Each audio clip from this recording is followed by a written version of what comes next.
Udah ini. Nggak nampak lagi, guys. Oh, nampak deh. Insyaallah. Dah. Dari. Ari, bentar. Apa? Speakermu hidupkan dulu. Dah. Dah mulailah. Dah. Assalamualaikum warahmatullahi wabarakatuh. Waalaikumsalam warahmatullahi wabarakatuh. Baiklah. Perkenalkan, nama saya Septia Nazari. Di sini kami kelompok 6 akan mempresentasikan judul makalah kami yang berjudul Sistem Pemerintahan Reformasi. Baiklah, perkenalkan anggota kelompok kami yaitu Ike Sintia Mulia Dewi, Dwi Retno Utami, dan Cici Rahma Arbain. Apa lagi? Langsung.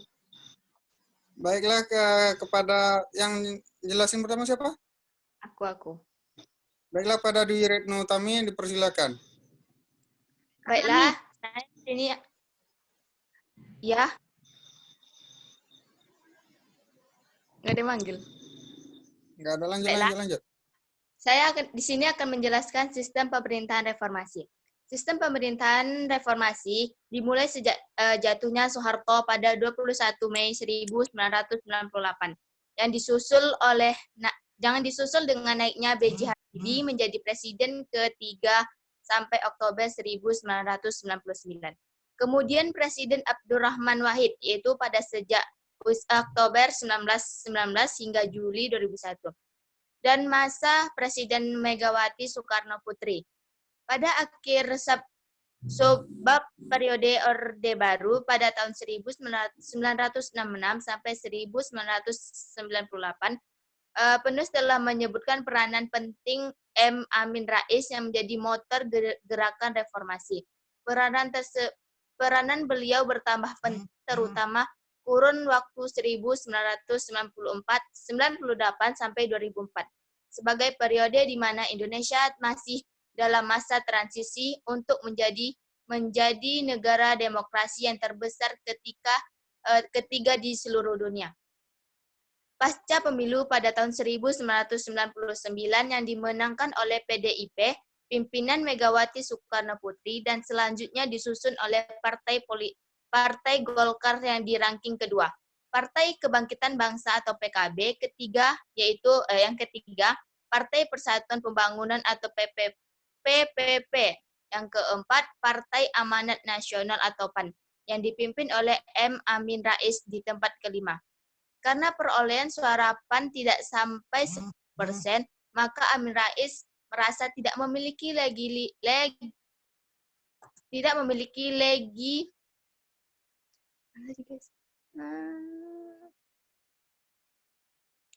reformasi total akan memerlukan penataan ulang seluruh sistem kenegaraan dan penataan tersebut harus melalui MPR selaku lembaga tertinggi negara. Jangan sampai terjadi kesalahan serupa pada waktu lahirnya Orde Baru.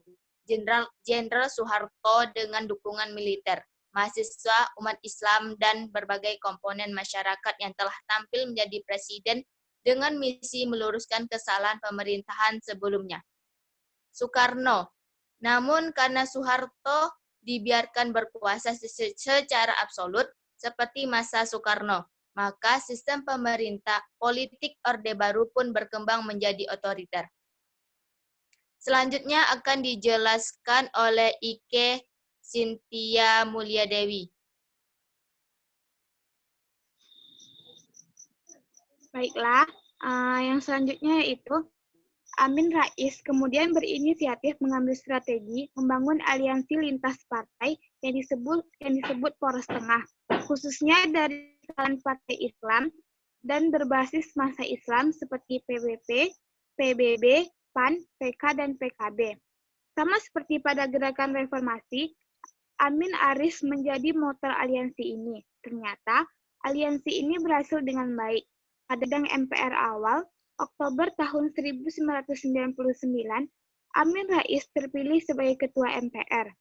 Abdurrahman Wahid yang telah diusungnya menjadi calon presiden berhasil dipilih sebagai Presiden RI dengan mengalahkan Megawati Soekarno Putri.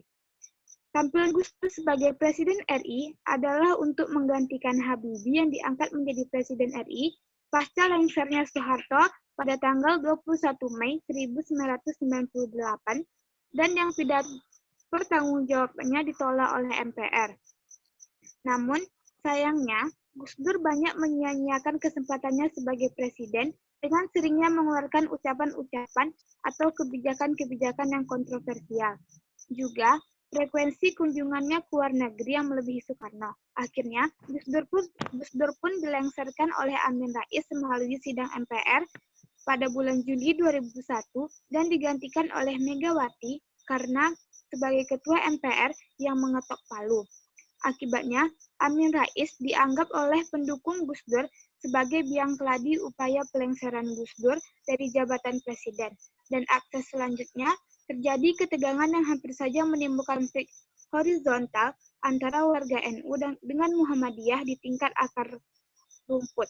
Untunglah Ketua PP Muhammadiyah saat itu, Ahmad Syafi'i Ma'rif, agar segera berinisiatif menemui Gus Dur 2 hari setelah lengser dan menyampaikan pesan moral agar jangan sampai perbedaan pandangan politik yang ada menyebabkan terjadinya perpecahan antara NU dengan Muhammadiyah.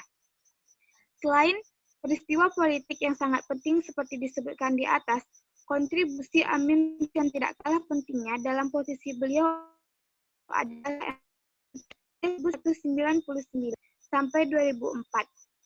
Amandemen paling penting dari Undang-Undang Dasar 1945 adalah pembatasan jabatan presiden yang hanya 2 kali untuk menghindari kekuasaan yang otoriter. Amin Rais, selaku Ketua MPR, telah bersedia menyelesaikan 2 tahap reformasi yang paling penting, yaitu yang pertama meruntuhkan kekuasaan sentralistik yang memasung demokrasi, hak, dan kebebasan warga negara, dan yang kedua, beliau berhasil memimpin langkah untuk membangun landasan sistem bernegara yang benar-benar kokoh. Materi selanjutnya akan dijelaskan oleh Cici. Kepada Cici dipersilahkan.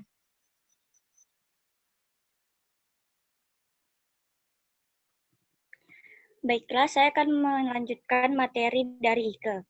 Akan tetapi, beberapa gejala politik periode reformasi dapat ditunjukkan sebagai berikut. 1. Sistem kepartaiannya adalah multipartai, di mana pemilu 1999 telah memunculkan 5 partai besar yang menguasai kursi di DPR, yaitu PDIP, Partai Golkar, P3, PKB, dan PAN. Konsekuensi dari berdasarkan koalisi dengan kecenderungan diterapkannya kembali politik dagang sapi. Kedua, kebebasan politik sangat dijamin, antara lain kebebasan berpendapat, berserikat, mendirikan partai politik, dan kebebasan pers. 3. Partisipasi politik rakyat yang sangat menonjol, di mana rakyat dapat ikut mengontrol jalannya pemerintahan.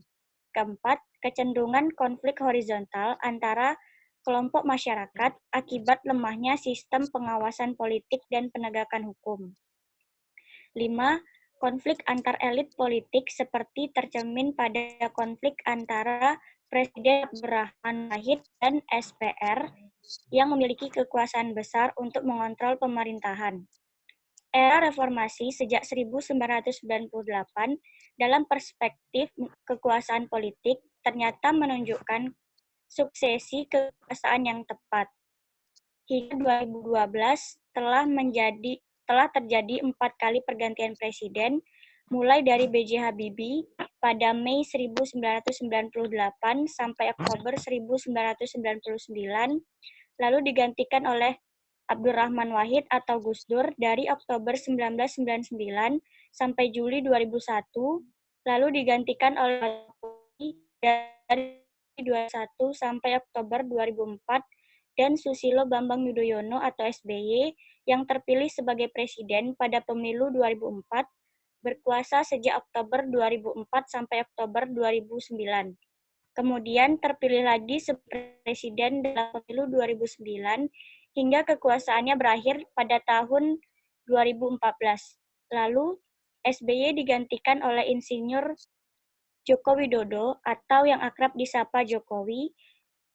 Jokowi terpilih menjadi Presiden Republik Indonesia pada pemilihan presiden yang diadakan pada tanggal 9 Juli 2014, di mana Jokowi dilantik sebagai Presiden Republik Indonesia bersama Wakil Presidennya, yaitu Muhammad Yusuf Kalla pada 20 Oktober 2014 di Gedung MPR RI. Kondisi sosial masyarakat sejak reformasi.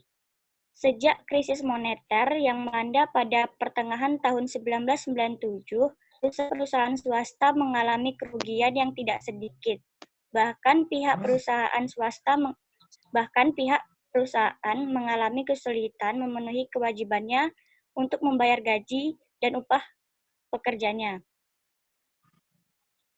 Tuntutan para pekerja untuk menaikkan gaji sangat sulit dipenuhi oleh perusahaan. Akhirnya, banyak perusahaan yang mengambil tindakan untuk mengurangi tenaga kerja dan terjadinya PHK.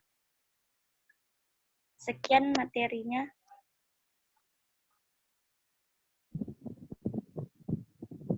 Ari. Kesimpulan Ari. Baiklah.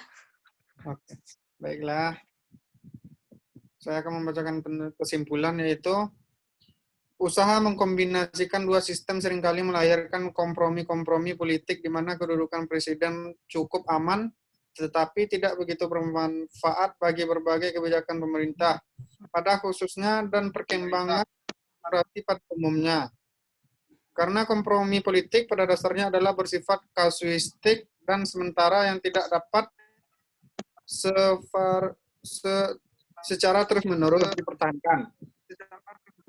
Adanya kemungkinan-kemungkinan negatif tersebut menurut Nur dalam kasus Indonesia ke depan dapat diredam dengan melakukan beberapa pembenahan sistemik yang meliputi 3 arah utama, yakni pengaturan mekanisme pemilu presiden, pembenahan partai-partai politik, dan pemantapan civil society.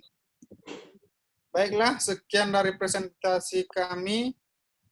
Kami tutup. Wassalamualaikum warahmatullahi wabarakatuh.